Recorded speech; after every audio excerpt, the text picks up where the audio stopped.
Nehemías capítulo 11, todo el capítulo 11 hasta el versículo 26 del capítulo 12. Nehemías 1 al 12, 26. Dice la palabra del Señor: habitaron los jefes del pueblo en Jerusalén, mas el resto del pueblo echó suertes para traer 1 de cada 10 para que morase en Jerusalén, ciudad santa, y las otras 9 partes en las otras ciudades. Y bendijo el pueblo a todos los varones que voluntariamente se ofrecieron para morar en Jerusalén. Estos son los jefes de la provincia que moraron en Jerusalén, pero en las ciudades de Judá habitaron cada uno en su posesión en sus ciudades: los israelitas, los sacerdotes y levitas, los sirvientes del templo y los hijos de los siervos de Salomón. En Jerusalén, pues, habitaron algunos de los hijos de Judá y de los hijos de Benjamín. De los hijos de Judá, Ataías, hijo de Usías, hijo de Zacarías, hijo de Amarías, hijo de Cefatías, hijo de Malaleel, de los hijos de Fares. Y Maasías, hijo de Baruch, hijo de Colose, hijo de Azarías, hijo de Adaías, hijo de Joirab, hijo de Zacarías, hijo de Siloni. Todos los hijos de Fares que moraron en Jerusalén fueron 468 hombres fuertes. Estos son los hijos de Benjamín: Salú, hijo de Mesulán, hijo de Joed, hijo de Pedaías, hijo de Colaías, hijo de Masías, hijo de Itiel, hijo de Jesaías. Y tras él, Gabai, Salai, 928. Y Joel, hijo de Sicri, era el prefecto de ellos, y Judá, hijo de Senúa, el segundo en la ciudad. De los sacerdotes, Jedaías, hijo de Joiarib, Joaquín, Seraías, hijo de Hilcías, hijo de Mesulán, hijo de Sadoc, hijo de Mediarot, hijo de Aitob, príncipe de la casa de Dios. Y sus hermanos, los que hacían la obra de la casa, 822. Y Adaías, hijo de Jeroam, hijo de Pelalías, hijo de Amsi, hijo de Zacarías, hijo de Pasur, hijo de Malquías, y sus hermanos, jefes de familias, 242, y Amasías, hijo de Azarel, hijo de Asía, hijo de Mesilemot, hijo de Imer, y sus hermanos, hombres de gran vigor, 128, el jefe de los cuales era Sadbiel, hijo de Gedolim. De los levitas, Semaías, hijo de Asub, hijo de Azricam, hijo de Asabías, hijo de Buni.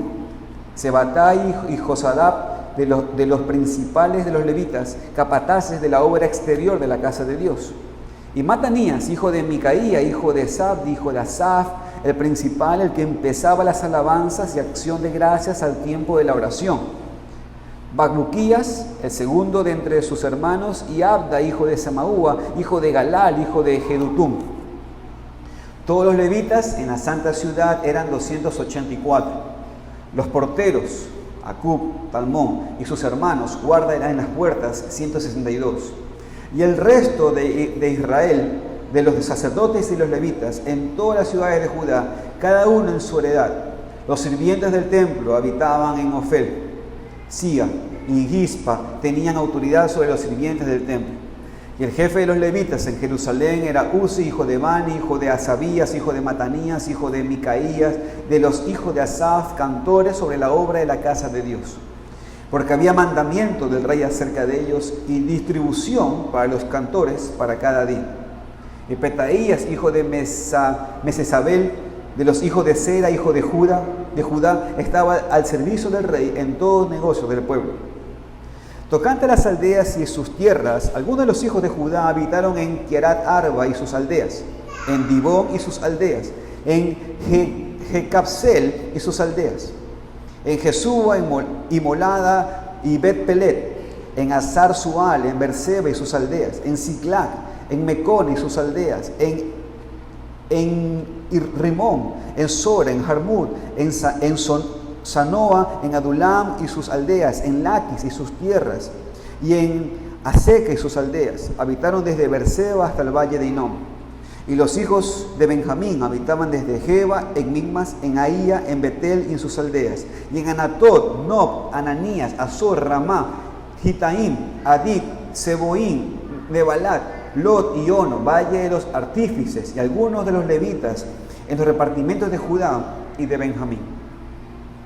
Estos son los sacerdotes y levitas que subieron con Zorobabel, hijo de Salatiel, y con Jesúa, Seraías, Jeremías, Esdras, Amarías, Maluc, Atús, Secanías, Reúm, Meremot, Ido, Gineto, Abías, Mijamín, Maadías, Bilga, Semaías, Joiarib, Jedaías, Salú, Amoc, Hilcías y Jedaías. Estos eran los príncipes, los sacerdotes y sus hermanos en los días de Jesúa. Y los levitas, Jesúa, Binui, Cadmiel, Sedebías, Judá y Matanías, que con sus hermanos oficiaban en los cantos de la alabanza. Y Bagbuquías y Une, sus hermanos, cada cual en su ministerio. Jesúa engendró a Joiacim, y Joiacim engendró a Eliasib, y Eliasib engendró a Joiada. Joiada engendró a Jonatán, y Jonatán engendró a Jadúa. Y en los días de Joiacim, los sacerdotes, jefes de familias, fueron de Seraías, Mereías, de Jeremías, Ananías, de Esdras, Mesulam, de Amarías, Jonaán, de Melicu, Jonatán, de Sebanías, José, de Arim, Adna, de Meriarot, Elcai, de Ido, Zacarías, de Ginetón, Mesulam, de Abías, Sicri, de Minuamín, de Moadías, Piltai, de Bilga, Samúa, de Semaías, Jonatán, de Joiarib, Metenai, de Jedaías, Uzi, de Salai, Calai, de Amoc, Eber, de Hilcías, Asabías, de Jedaías, Natanel. Los levitas, en días de Eliasib, de Joiada, de Jonaán y de Jadúa, fueron inscritos por jefes de familia. También los sacerdotes, hasta el reinado de Darío el persa. Los hijos de Leví, jefes de familia, fueron inscritos en el libro de las crónicas hasta los días de Jonaán, hijo de Eliasib. Los principales de los levitas, Asabías, Serebías, Jesúa, hijo de Cadmiel, y sus hermanos delante de ellos, para alabar y dar gracias conforme al estatuto de David, varón de Dios, guardando su turno. Metanías, Bagbuquías, Obadías, Mesulam, Talmón y Acub, guardas, eran porteros para la guardia a la entrada de las puertas. Estos fueron en los días de Joiacim, hijo de Jesúa, hijo de Josadac, y en los días del gobernador Nehemías y del sacerdote Esdras, escriba. Amén. Una de las cosas, hermanos, que hemos aprendido en los libros de Esdras y Nehemías es que en estos dos libros encontramos muchas listas. Hemos encontrado varias listas de nombres en estos dos libros que nos han ayudado a ver si realmente creemos que toda la Escritura es inspirada por Dios y útil para nosotros. Ha requerido, por supuesto, algún esfuerzo de nuestra parte para leer estos pasajes y escucharlos leídos, ¿no es cierto? Y hemos aprendido varias cosas por medio de estas listas. Una de las cosas es esta, mis queridos hermanos. Cada persona es importante para Dios. La importancia de la continuidad en este tiempo de la historia del Israel después del exilio. Y hoy encontramos más nombres. Otra lista de personas que vivían en este tiempo de Esdras y Nehemías. Y especialmente en este capítulo 11 aprendemos otra cosa de los nombres de esta lista. Esta lista nos hace pensar, hermanos, en la comunidad que tenían los santos, la comunidad del pueblo de Dios y cómo vivir como una comunidad de cristianos. Porque, hermanos, aquí en el capítulo 11 encontramos el momento cuando Nehemías pone en práctica el plan de poblar la ciudad de Jerusalén y algunas cosas que ellos hicieron para que la ciudad santa, la ciudad de Dios, estuviera llena otra vez. Aquí vamos a encontrar la parte de lo que hicieron para que el pueblo de Dios en este tiempo pudiera vivir como una comunidad en la ciudad de Jerusalén. ¿Se acuerdan cuando Nehemías en el capítulo 7 anunció ese plan para la ciudad? Nehemías en el capítulo 7 dijo que la ciudad era espaciosa y grande, pero poco pueblo dentro de ella, y que no habían casas reedificadas. Ahora, vamos a ver en detalle lo que pasó cuando Nehemías entonces pone en marcha el plan de repoblar la ciudad de Jerusalén. Pero, hermanos, también quiero dejar claro esto. No podemos tomar esta historia que vamos a estudiar, no la podemos tomar y aplicarla en cada detalle de nuestras vidas como iglesia. Cuando leemos el Nuevo Testamento, leemos y vemos que las historias del Antiguo Testamento fueron escritas para nuestra esperanza y como ejemplo para nosotros. Eso no significa, hermanos, que absolutamente cada detalle que encontramos en el Antiguo Testamento es igual de aplicable para nosotros. Como hemos enfatizado en este estudio, por ejemplo, ahora el pueblo de Dios no es un pueblo étnico, no es una sola nación el pueblo de Dios, sino que el pueblo de Dios es la iglesia. El pueblo de Dios se constituye de cada persona creyente, de muchas tribus, de cada lengua y cada nación. Así que ya ahí nos vamos mostrando que no podemos aplicar cosas del Antiguo Testamento de manera literal a nuestras vidas como iglesia y como pueblo. Pero, hermanos, como cristianos bíblicos, aunque aquí tengo en mi apunte cristianos reformados, pero voy a usar la palabra bíblico. Sí creemos en la relación estrecha entre el pueblo de Dios en el Antiguo Testamento y el pueblo de Dios en el Nuevo Testamento. Mis queridos hermanos, claro que hay diferencias en algunos medios que Dios usó, pero cada hijo de Dios ha sido salvo de la misma manera a través de toda la historia. Todos los hijos de Dios son salvos por poner la fe en Jesucristo, en el hombre que Dios había enviado para que por medio de la fe y por medio de la gracia de Dios, los hombres puedan ser salvos. Los del pasado ejercían fe viendo al futuro, ponían su fe en el Cristo que vendría. Nosotros, ejerciendo fe, viendo hacia el pasado, creyendo en aquel que vino y nació en Belén y que murió en la cruz y resucitó al tercer día y está sentado en el trono de Dios.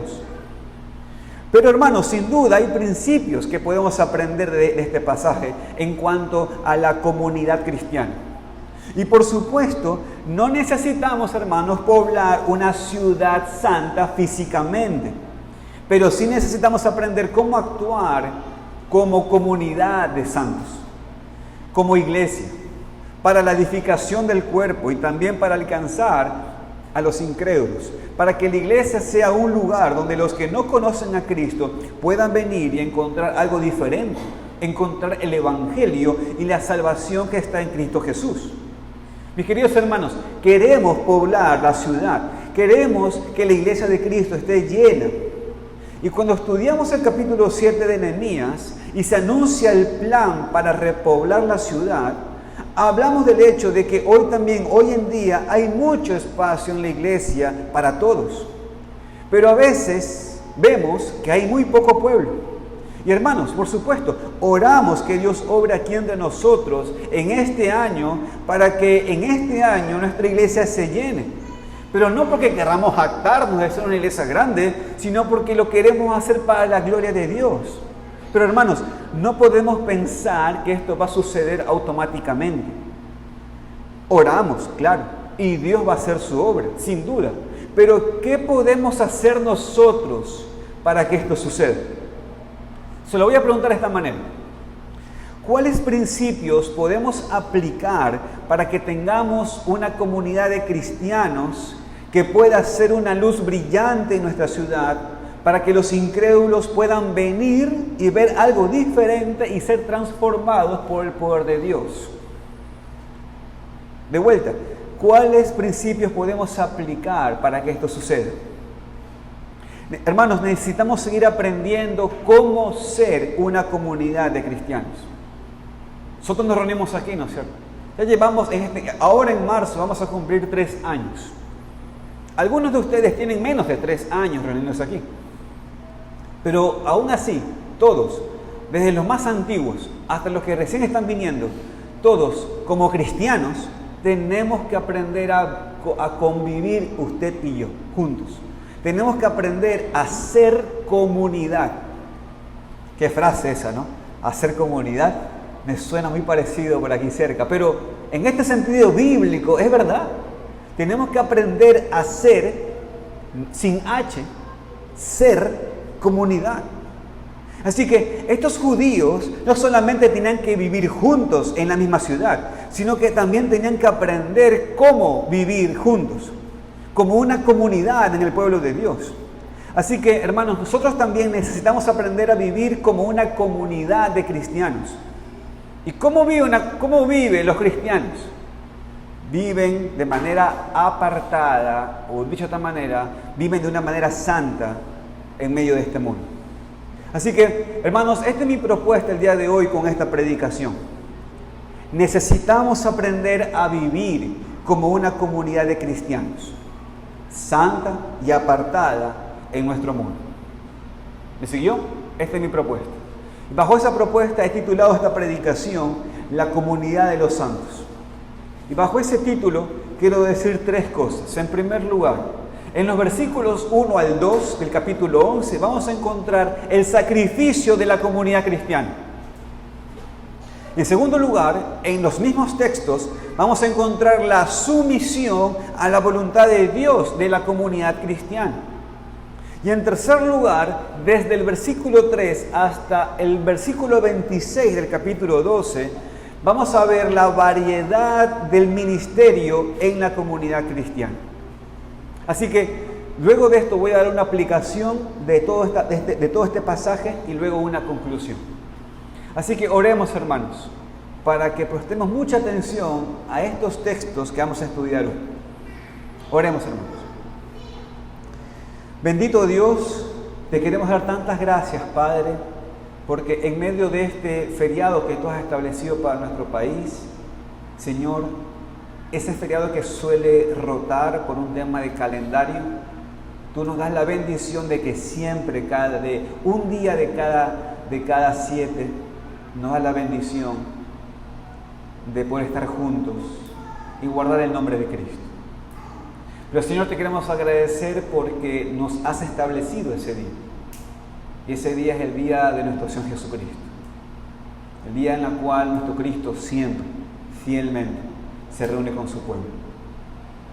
Y bendito Padre, te rogamos, debido a la bendición de traernos a la congregación, te rogamos, Señor, que tú nos hables.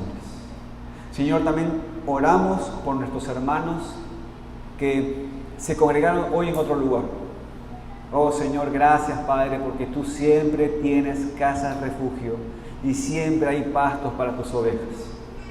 Te pedimos, Señor, que los bendigas grandemente con el texto que tú las hayas enseñado de manera especial por la razón que los hayas llevado a ese lugar. Pero bendito Dios, sin duda, Señor, este texto es para nosotros, a los que estamos aquí. Te rogamos, Señor, que tú nos guíes y nos hables a cada uno de nosotros. Te lo pedimos, Señor, en el nombre de Cristo Jesús. Amén. Amén. Vemos aquí, hermanos, en primer lugar, el sacrificio de la comunidad cristiana. Hermanos, vamos a ver en este capítulo cómo convivir, cómo es que la comunidad cristiana debe vivir. Y una de las cosas que tenemos que aprender, hermanos, en la comunidad cristiana, que nosotros como cristianos tenemos cosas que sacrificar. Acompáñenme por favor al capítulo 11, versículo 1 y 2. Miren lo que dice el texto. Habitaron los jefes del pueblo en Jerusalén, mas el resto del pueblo echó suertes para traer 1 de cada 10 para que morase en Jerusalén, ciudad santa, y las otras 9 partes en las otras ciudades. Versículo 2. Y bendijo el pueblo a todos los varones que voluntariamente se ofrecieron para morar en Jerusalén. Hermanos, no voy a pasar tanto tiempo en este punto porque lo hemos visto de varias maneras en los capítulos anteriores, pero no podemos perder de nuestra vista el gran sacrificio que tenían que hacer estos judíos que se mudaron a Jerusalén. Hermanos, escúchenme, recuerden que originalmente ellos cuando regresaron a Jerusalén, entre comillas, no vivieron en Jerusalén. Cuando ellos regresaron de Babilonia, no vivieron en Jerusalén porque dentro de Jerusalén estaba derribado, completamente destruido. Los babilonios lo destruyeron. Acuérdense que cuando los babilonios vinieron a Jerusalén, conquistaron Jerusalén, destruyeron a Jerusalén, se llevaron cautivos a los judíos.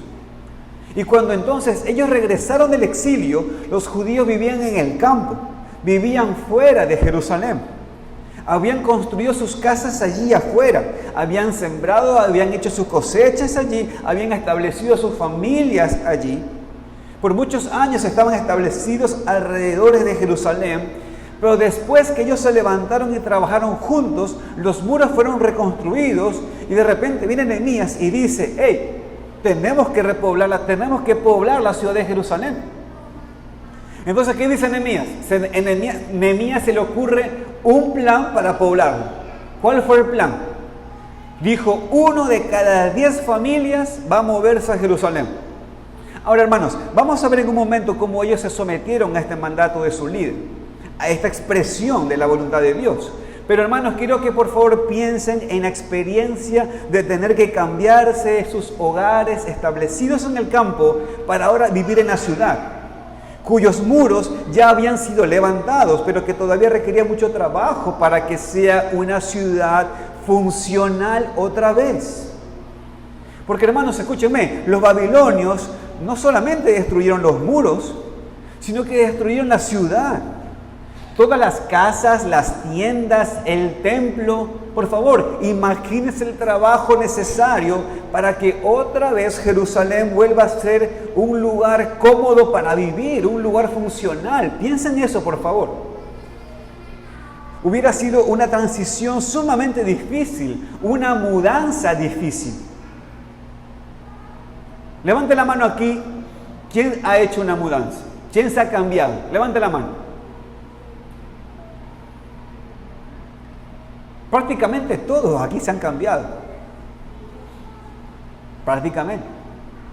Excepto la chica que está ahí en medio. De ahí todos parece que... Hubiera sido, hermanos, ¿se dan cuenta lo difícil que hubiera sido? Hermanos, nosotros que nos hemos cambiado una vez. Levante la mano, ¿quién se ha cambiado al menos una vez? ¿Quién se ha cambiado 2 veces? ¿Quién se ha cambiado 3 veces? ¿Una 4ª vez? ¿Una 5ª vez? ¿Una 6ª vez? Ahora, hermanos, a esto súmenle esto. Imagínense los que se han cambiado, incluso hasta de país. Esto lo entendemos aún más. ¿Cuántos países han cambiado? 3, 2. Hermanos, no es fácil la mudanza. Y en esta situación de Nehemías, mucho menos. Porque hubieran tenido que dejar atrás sus casas construidas, sus campos, tal vez ya posesiones, tal vez ya amigos, vecinos, algunos otros familiares, para empezar otra vez en una ciudad que, aunque ya no estaba completamente en ruinas, tampoco era el lugar más bonito todavía para vivir, pues, hermanos. Pero era importante para los judíos, hermanos, poblar la ciudad otra vez. Era la ciudad santa, la ciudad de Dios, la capital de su nación y un símbolo de la presencia de Dios con su pueblo. Hermanos, ellos necesitaban mostrar su fe en Dios y vivir en la ciudad, proteger la ciudad y dar testimonio a todas las naciones a su alrededor que Dios había restaurado a su pueblo, que Él estaba con ellos, que Dios no los había abandonado. Por eso era esencial para los judíos poblar la ciudad otra vez. Hermanos, Jerusalén, la idea no era reedificarla para que sea un museo. Claro, porque si no sería un mal testimonio, ¿no es cierto? Estos judíos poblaron la ciudad, pero no viven adentro. Ahora, hermanos, ¿qué podemos aprender nosotros de esto? ¿Saben lo que vamos a aprender? Que tenemos que estar dispuestos a entregarnos todo al Señor, a dejar todo al Señor. Tenemos que estar dispuestos a sacrificar todo por Dios y su obra, hermanos. A veces Dios nos llama a hacer cosas que son muy difíciles. A veces nos llama a tomar decisiones que van a hacer que nuestras vidas sean menos cómodas, por lo menos por un rato. Pero, hermanos, somos llamados a entregar todo a Dios. Romanos capítulo 12, versículo 1 dice que Dios nos llama a presentar nuestros cuerpos en sacrificio vivo, santo, agradable a Dios, que es nuestro culto racional. Hermanos, Dios no nos salva para que estemos cómodos. Dios no nos salva para que estemos así y luego demandando un montón de comodidades, hermanos. Dios nos salva para que nos entreguemos todo a Él y sacrifiquemos todo a Él, como Él lo hizo por nosotros. Yo tengo una pregunta. ¿Alguna vez has pensado en qué puedes hacer de manera física y temporal para el Señor? ¿Has pensado en eso? ¿Has pensado en qué tú puedes hacer de manera física y temporal para el Señor? Te lo voy a poner de otra manera la pregunta. ¿Has pensado cómo puedes sacrificar por Dios y su obra, que es la iglesia, para que se extienda más el reino y la comunidad bíblica y que los cristianos estén más unidos? ¿Qué has hecho vos para que esto funcione? O sea, ¿qué sacrificios has hecho vos para que esto funcione? Esa es la pregunta. Te pregunto, ¿qué tú has sacrificado por el reino de Dios? Y esto no es solamente un sacrificio individual. A veces es el sacrificio de toda la familia. De hecho, es lo que vemos aquí. 1 de cada 10 se iba para morar en Jerusalén. Pero obviamente, hermanos, no estamos hablando aquí de dividir la familia. El esposo se fue a vivir para Jerusalén y la esposa quedó en el campo. No, para nada. Las familias, hermanos, aquí se sacrificaban juntos en esta situación para obedecer la voluntad de Dios y vivir como una comunidad de cristianos. Así que, padres que están aquí, oren para que sean líderes espirituales y que sus familias necesitan, para que sus esposas e hijos sigan sus ejemplos y su autoridad bíblica cuando es necesario tomar decisiones para sacrificar por Dios y su obra, de manera que haga que la familia no esté tan cómoda como antes. Escúcheme, esposo que está aquí, padre que está aquí, sabemos que sus familias se van a quejar contra ustedes, van a pelearse contra ustedes porque ellas o su familia no va a estar cómoda, pero usted sabe que es la voluntad de Dios ese sacrificio. Mi querido hermano, ore para que usted sea un líder espiritual en medio de su familia, para que ellos vean su ejemplo en primer lugar. A veces es la familia que provee más resistencia a los sacrificios necesarios para la obra de Dios en la iglesia. Por eso necesitamos a hombres de verdad, como esposos y padres, hombres que ejercen su autoridad espiritual como cabezas de la familia en amor y humildad. Necesitamos ser los líderes, hermanos. Necesitamos ser los líderes para nuestras familias, especialmente cuando tenemos que tomar decisiones difíciles, decisiones que van a hacer que nuestras vidas sean menos cómodas. Pero es para el bien de la comunidad de cristianos a la cual Dios nos ha llamado. Tenemos que sacrificar, hermanos, para poder vivir como una comunidad cristiana. ¿Se entiende eso? Escúcheme, hermano, la idea no es que usted se sacrifique por un proyecto propio, porque eso tiene un sacrificio, pues. No es que es un proyecto propio. Acá tiene que ver con el tema de sacrificio por la comunidad cristiana, o sea, por sus hermanos en la iglesia, ¿me entiendes? Este es el punto acá. Por eso te pregunté, ¿qué tú has hecho en sacrificio por la comunidad cristiana?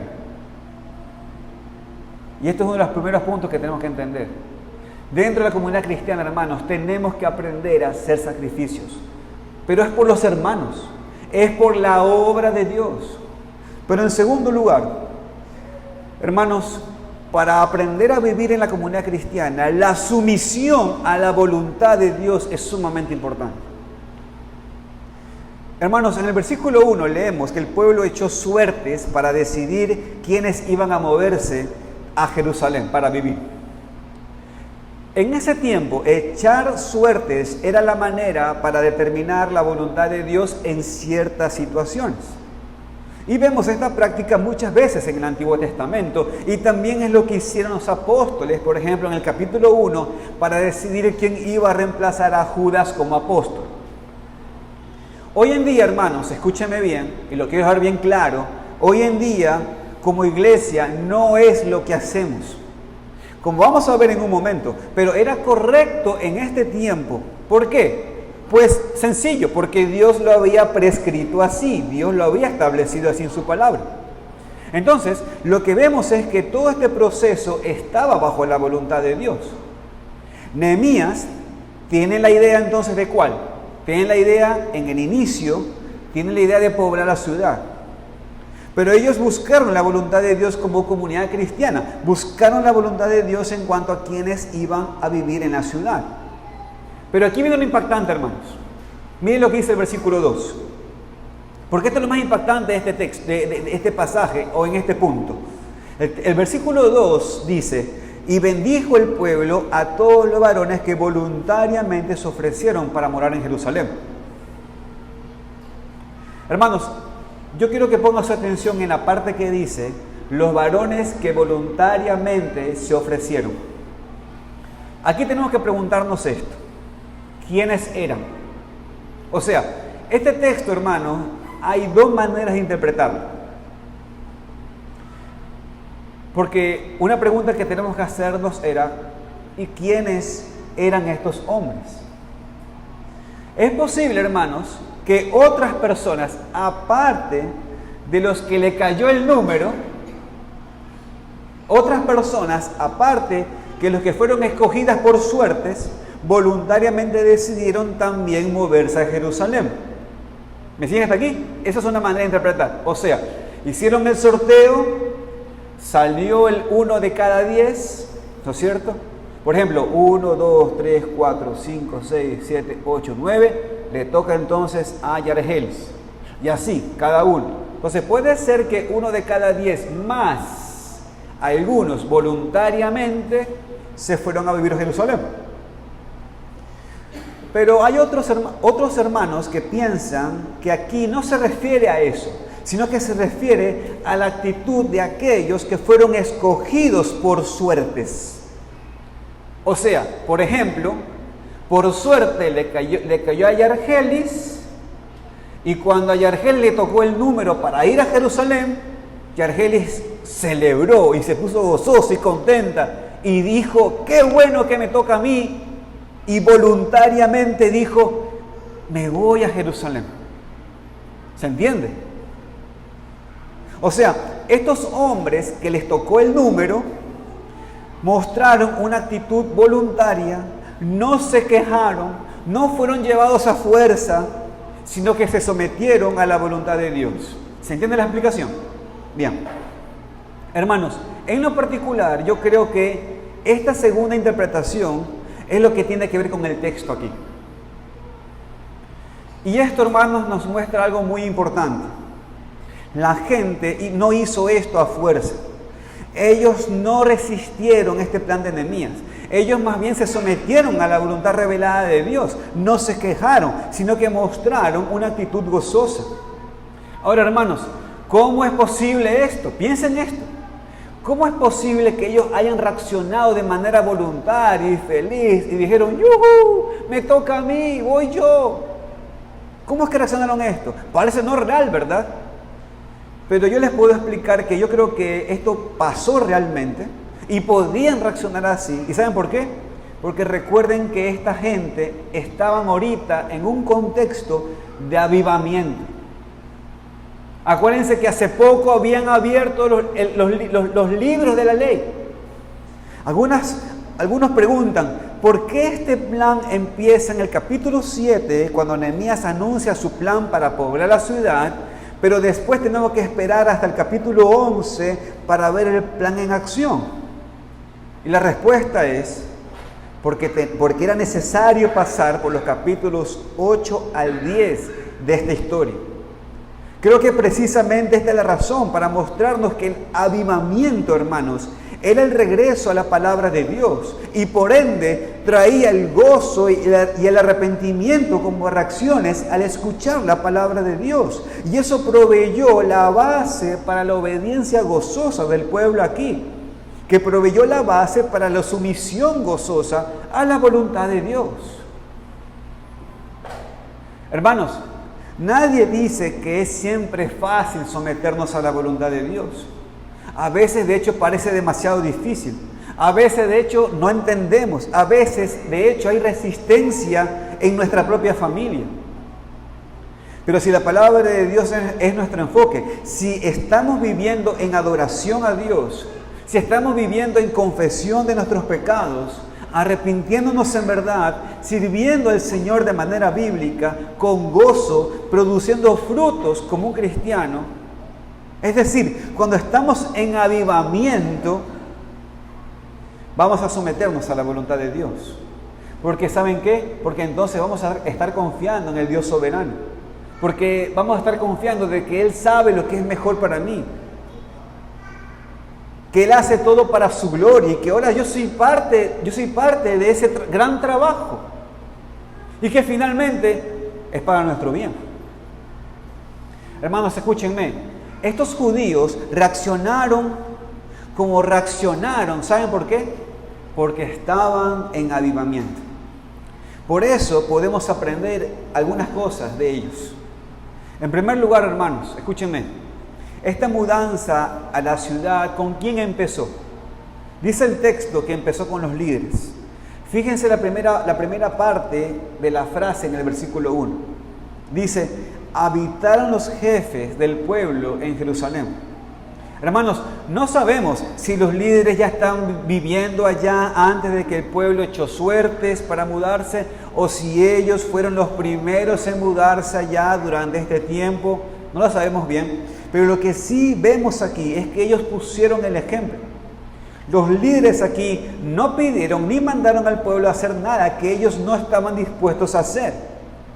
Y en este sentido, hermanos, oremos por nuestros líderes. Oremos, hermanos, por nuestros líderes para que nuestros líderes sean buenos ejemplos, ante todo, de cómo sacrificar por Dios y su obra, y cómo someterse a la voluntad de Dios. Lo segundo que podemos aprender aquí, hermanos, es esto. Vemos aquí la importancia de someter nuestros deseos y planes y metas a la voluntad de Dios. Hermanos, óiganme. Muchas veces lo que queremos, lo que tenemos planeado, está de acuerdo con la voluntad de Dios. ¿Y saben qué? Podemos seguir adelante. Pero a veces, no. A veces Dios lo hace muy claro en nuestras vidas, que Él quiere que hagamos otra cosa, hermanos. A veces Dios quiere que tomemos, hermanos, escúchenme, a veces Dios quiere que tomemos decisiones difíciles. No, esta no es la voluntad de Dios porque está todo difícil, ¿eh? Puede ser, hermano, escúchame, puede ser que la providencia diga que es difícil. Ah, pero si Dios lo manda, ¿cuál ley es mayor? ¿La ley general, la revelación general o la revelación especial? ¿La providencia o la escritura? Hay veces que la situación es difícil, hermanos. ¿No estás puesto a pensar que justamente Dios lo planeó así? Para que sea difícil y para que tú tomes la decisión en el contexto difícil. ¿Nunca lo pensaste así? ¿O tú siempre has pensado de que no, Dios quiere que tome la decisión, pero en aire acondicionado?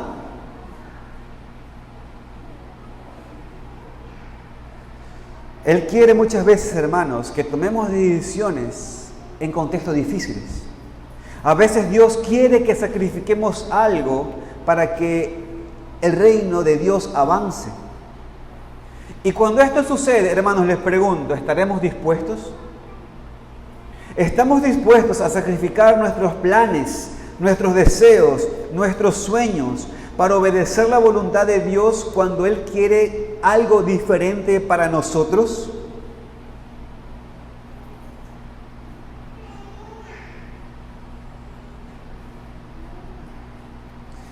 Y finalmente, hermanos, en este punto, lo que podemos aprender es dar gracias a Dios de que no tenemos que depender de echar suertes para encontrar la voluntad de Dios.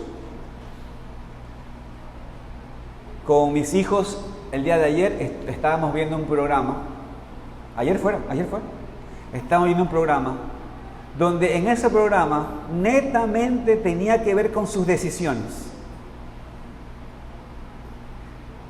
No se lo voy a expandir, pero ellos tenían que tomar decisiones.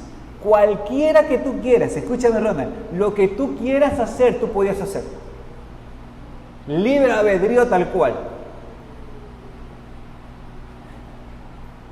Y lo que me llamó la atención es que para ellos continuar existiendo en ese programa, ¿sabes lo que hacían? Echaban a la suerte. La pregunta era, ¿quieres estar aquí? Sí. ¿Y por qué echas a la suerte? Así es el hombre. Así es el hombre. Teniendo la oportunidad de tomar decisiones, ¿saben lo que hacen? Metido la suerte. Los cristianos dicen, Dios me va a ayudar, vamos para adelante. Y echan a la suerte. Hermanos, nosotros tenemos que dar gracias a Dios que nosotros no tenemos que tomar decisiones en base a la suerte. Hermanos, tenemos la palabra completa y perfecta en nuestras manos. Y lo único que necesitamos para seguir la voluntad de Dios, ¿saben qué es? Es obedecer su voluntad que está explícitamente revelada en su palabra. Y después seguir los principios bíblicos para los asuntos que no están explícitamente mencionados en la Biblia. Hermanos, el Espíritu Santo toma su palabra y la aplica a nuestros corazones, a nuestras vidas, a nuestras decisiones específicas. La palabra de Dios, hermanos, es suficiente, es todo lo que necesitamos para los asuntos de fe y obediencia. Entonces, estamos aprendiendo en estos capítulos de Nehemías a cómo vivir como comunidad de santos. Hemos dicho en primer lugar que para vivir en comunidad debe haber el sacrificio del uno y del otro, a no buscar el estar cómodos. Pero en segundo lugar, debemos ser voluntarios, espontáneos a la sumisión de la voluntad de Dios. Pero en tercer lugar, y el último punto, hermanos, de esta predicación, la variedad del ministerio en la comunidad cristiana también es real. Y hermanos, escúchenme, y es aquí que podemos aprender de esta lista de nombres en estos dos capítulos. Esta comunidad de los judíos del pueblo de Dios, hermanos, no fue formada por personas iguales, por puros hombres o por puras mujeres o por puros jóvenes o por puros líderes espirituales o lo que sea. Era una comunidad con mucha diversidad de personas y de dones. Por eso, hermanos, estas listas son importantes. Como hemos visto antes, también para mostrar que cada persona es importante a Dios, aun cuando el mundo ha olvidado su nombre. Pero en este contexto nos anima a recordarnos que la comunidad del pueblo de Dios necesita de cada tipo de persona. Pero antes de ver la diversidad de este grupo, hermanos, vemos su base. Habla en este pasaje que solamente habían 3 tribus. Su nombre, Judá, Benjamín y Leví. Sin duda, habían judíos de otras tribus, posiblemente, pero no muchos. La base de esta lista eran estas 3. El fundamento de esta lista eran estas 3. O sea que el futuro de esta nación estaba en estas 3 tribus. Hermanos, escúchenme. Hoy en día la comunidad cristiana también necesita una base firme. Necesitamos todo tipo de cristianos. Queremos que todos vengan a la iglesia, pero necesitamos una base firme. Necesitamos un grupo de personas que forman el núcleo de la iglesia. Y esto es lo que intentamos hacer, hermanos. ¿Saben con qué? Con la membresía de la iglesia. Que es un grupo de personas, escúchenme, que no son mejores que los demás, pero que se han comprometido a la obra, que han prometido ser parte y la base de esta iglesia local. Hermanos, damos gracias a Dios por un fundamento así, un núcleo así en nuestra iglesia, porque esto es muy importante. Hermanos, ¿quiénes entonces ponen pastores en la iglesia? ¿Quiénes ejercen disciplina entonces? ¿Quiénes son los jueces para ejercer disciplina? ¿Quiénes son los jueces, hermanos, entonces para decidir quién va a ser miembro y quién no? Y en este sentido, hermanos, damos gracias al Señor que como iglesia tenemos este fundamento. Pero cuando vamos a estas listas en más detalles, llega a ser obvio que había mucha variedad en esta comunidad. En los versículos 6 y 14 leemos de hombres fuertes, hombres de gran vigor. En los versículos 12 y 16, fíjense el versículo 12, habla de los que hacían la obra de la casa. Y el 16, los que eran capataces de la obra exterior de la casa de Dios. Mire el versículo 17. En el versículo 17 leemos del hombre que empezaba las alabanzas y acción de gracias al tiempo de la oración.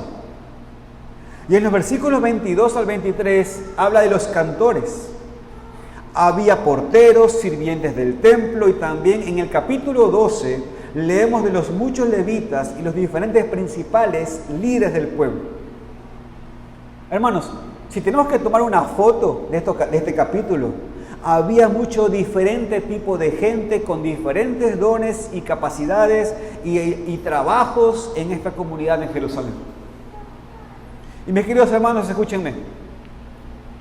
En la comunidad cristiana, esta foto tampoco es diferente. Necesitamos una base firme de gente, la membresía. Necesitamos a líderes. Necesitamos los pastores. Necesitamos a los que dirigen la adoración, que se debe a los pastores. Pero también necesitamos que ellos asignen santamente a hombres. Están los que cantan, que serían todos, por supuesto. Están los que sirven con especialidades puntuales. Están los que trabajan en los asuntos temporales de la iglesia, como el edificio. Hermanos, necesitamos a todos. Dios usa a todo su pueblo con sus diferentes dones y capacidades para cumplir su voluntad en este mundo. Nuestra responsabilidad, hermanos, es entregarnos plenamente a Él para que podamos ser usados en cualquier área de la obra de Dios. Tal vez una obra visible, tal vez una obra que pocos o casi nadie ve. Tal vez es un trabajo que otros no reconozcan y tal vez otros nunca van a saber lo que haces, mi querido hermano o hermana. Pero no importa, escúchame, cada uno es importante. Necesitamos a cada tipo de personas con sus dones en la comunidad del pueblo de Dios, en la iglesia de Cristo. Por eso debemos tener unidad en medio de la diversidad.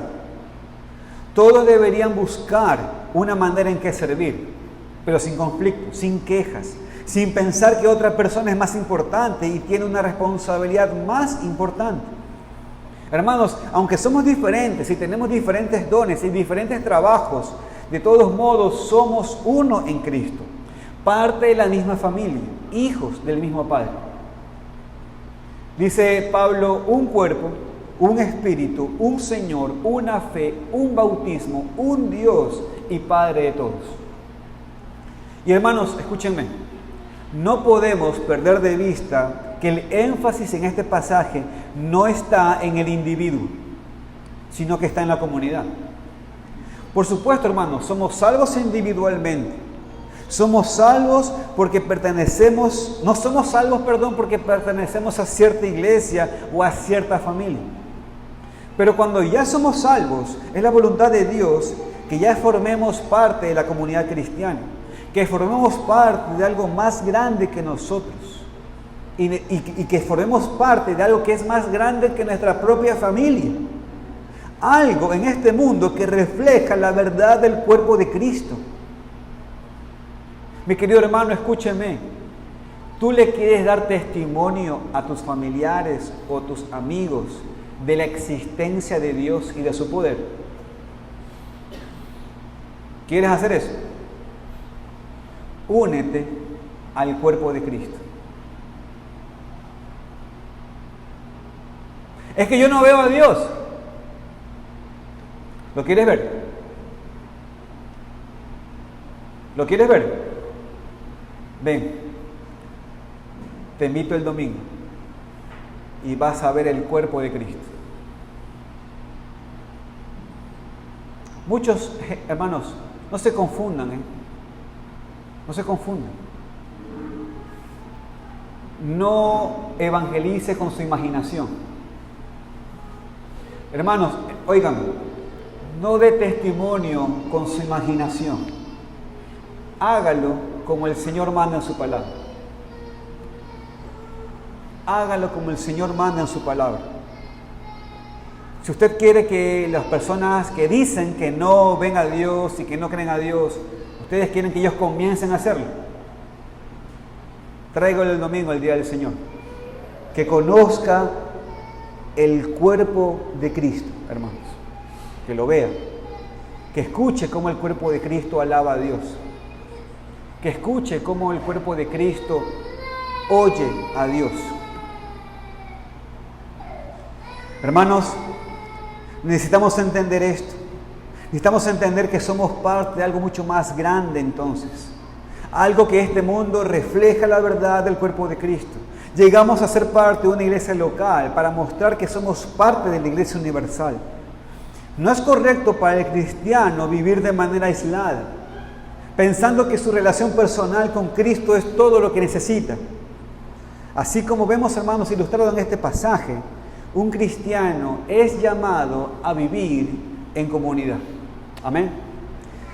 Entonces, así como el pueblo de Israel en este tiempo, también nosotros como iglesia, como cristianos hoy en día, somos una comunidad espiritual. Permítanme, hermanos, darles unas aplicaciones a este capítulo. La Biblia habla de la iglesia como la familia de la fe, la familia de Dios, el cuerpo de Cristo, hermanos y hermanas. Necesitamos pedir a Dios y esforzarnos, hermanos, a ser una comunidad que requiere sacrificio, una comunidad que actúa bajo la voluntad de Dios y una comunidad de diversidad en unidad. Así que yo tengo una pregunta. ¿Algunas veces has pensado en lo que puedes hacer de manera física y temporal para ayudar a tu iglesia local? ¿Has pensado en alguna vez qué puedes hacer para ayudar a la comunidad cristiana a la cual perteneces? Mi hermano querido, escúchame. Por supuesto que hay cosas obvias. Tú dirás, sí, claro, yo lo sé. Ofrendar, asistir al culto, estar atento al culto, ser espontáneo en el culto, leyendo la palabra de Dios, orando la palabra de Dios en el culto, cantando la palabra de Dios en el culto, respondiendo amén en el culto. Sí, hermano, yo sé. Y me alegra que lo tengas bien en claro. Eso ya lo hemos estudiado, pero yo quiero que seamos más prácticos y más específicos a lo que estamos viendo hoy aquí. Por ejemplo, te pregunto, ¿cuántas personas han considerado la posibilidad a moverse de donde viven para llegar a vivir más cerca del sector de donde está la iglesia, para ayudar más y enfocarse en alcanzar a la gente de la zona donde está la iglesia para Cristo? O también para preparar a lo mejor las cosas para los cultos de adoración.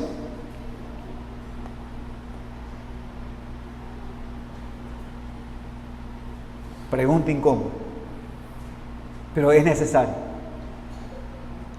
¿Cuántas personas han considerado la posibilidad de moverse de donde viven para llegar a vivir en el sector donde la iglesia se reúne para ayudar aún más a que la gente se enfoque en la palabra de Dios y para preparar las cosas para el culto de adoración? Ahora, hermanos, escúchenme, no digo que esto es un mandamiento, que ustedes tienen que hacerlo para nada, pero solamente estoy tirando una posibilidad. ¿Lo has pensado? ¿Has pensado en sacrificarte por el bien del otro? Este es el punto. Hermanos, yo sé que esto de cambiarse de lugar para vivir, por cuestiones legales en cuanto a su casa, o por cuestiones económicas, o lo que sea, esto para algunos es difícil. Pero el principio aquí es no permitir que nuestra seguridad y comodidad nos obstaculicen para que ni pensemos en arriesgarnos la seguridad y comodidad y sacrificar para el bien de la comunidad cristiana.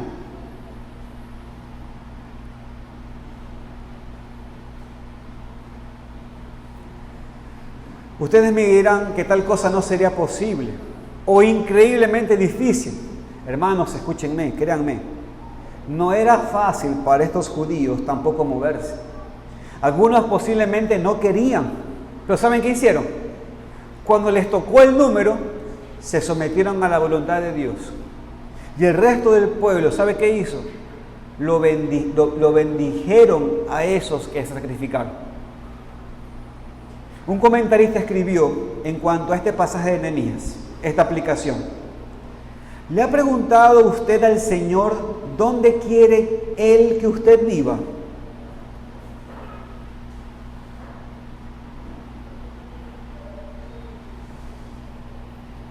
A ti te estoy hablando. ¿Le ha preguntado usted al Señor dónde quiere que Él, dónde usted viva? Otra pregunta. ¿Se ha colocado usted en el lugar donde vive con el fin de ser el representante divino y de servirle donde quiera que Él lo envíe? ¿O usted está allí porque es barato el alquiler? ¿O usted está allí porque es barato todo? ¿O usted está allí porque usted está cómodo y no hay delincuentes en su barrio? Con él, entre comillas, en Guayaquil, con K.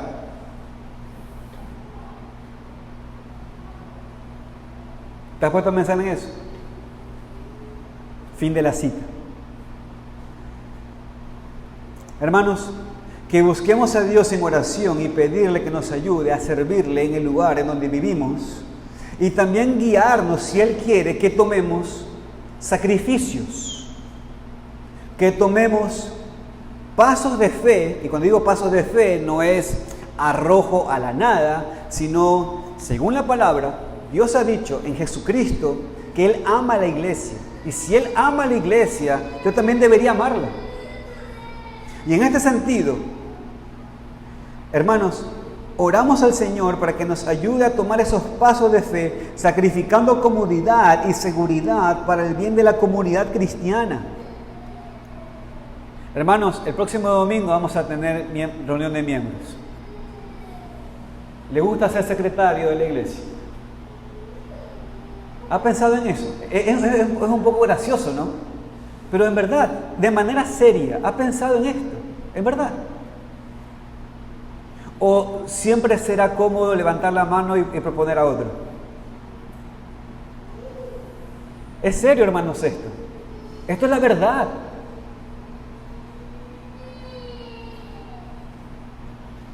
Hermanos, que busquemos a Dios en oración en estas cosas y pedirle que nos ayude entonces a servirle en el lugar donde vivimos. Esta idea de considerar la mudanza, hermanos, no es la única aplicación, por supuesto. ¿Has pensado que a lo mejor deberías sacrificarte a lo mejor una hora antes del culto y decir, yo me voy a encargar de abrir siempre y de cerrar siempre el templo? ¿No has considerado aquello? Es muy incómodo, por supuesto que sí. Sí, qué incomodidad. Qué bárbaro. Sí, te entiendo. Pero ¿no has considerado eso?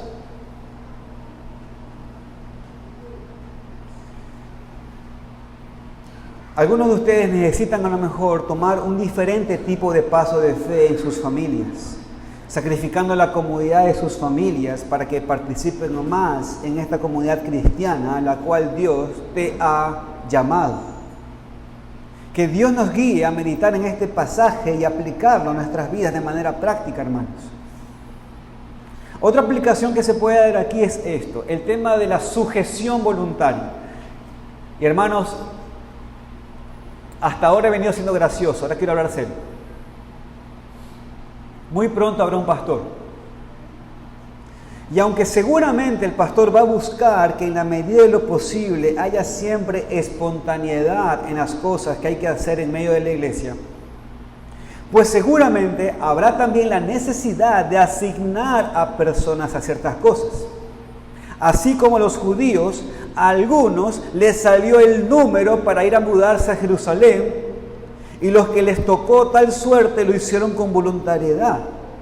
Pues mis queridos hermanos, asimismo, en medio de nuestra iglesia, a algunos les tocará el número de hacer cosas asignadas, de hacer cosas que ustedes, mis queridos hermanos, no buscaron, de hacer cosas impuestas por el pastor, pero mis queridos hermanos, que lo pueden hacer con voluntariedad. Así que mi querido hermano, miembro que está aquí, escúcheme, prepárate, hermano, para estar en avivamiento, porque si no estás en avivamiento, va a ser muy notorio cuando digas que no. Procura estar en avivamiento, porque ese será el recurso para la voluntariedad cuando se te asigne algo. Y como aplicación final, lo que más necesitamos es ser una comunidad que en verdad es cristiana, que en verdad es santa, que en verdad es diferente del mundo. Una comunidad apartada, así como era la ciudad de Jerusalén. Leamos, hermanos, en los versículos 1 y 18 del capítulo 11, que Jerusalén era ciudad santa y apartada. Fíjese con sus ojos allí. Dice claramente que así era la ciudad, hermanos.